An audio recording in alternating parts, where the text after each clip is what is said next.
জান্নাতের সার্টিফিকেট দিতে পারে আল কোরআন। কোন দলের ভোট কখনো আমাদেরকে জান্নাতের সার্টিফিকেট দিতে পারে না। চিল্লা এখন ঠিক কিনা?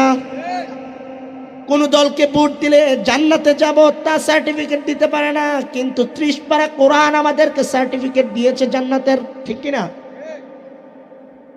কেউ কেউ বলে আমাদেরকে ভোট দিলে ইসলামের বিজয় হবে।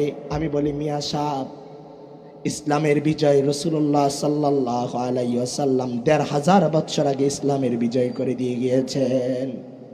ইসলামের বিজয় হতে পারে না, ইসলামের বিজয় ১৫০০ বছর আগে হয়ে আছে।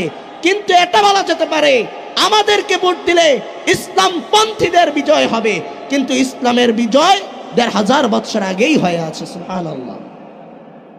তাহলে ইলমে দ্বীনের মাজলিসে এসে বসলে একটা কবুল হজের সওয়াব, আর আমার আমলনামায় একটা কবুল হজের সওয়াব আছে, মানে আমার জন্য আল্লাহর একটা জান্নাত আছে।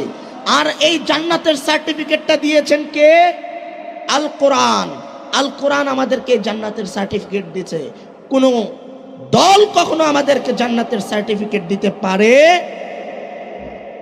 ভাইরা আমার, ভূমিকাতে আর কিছু বললাম না, সরাসরি আলোচনা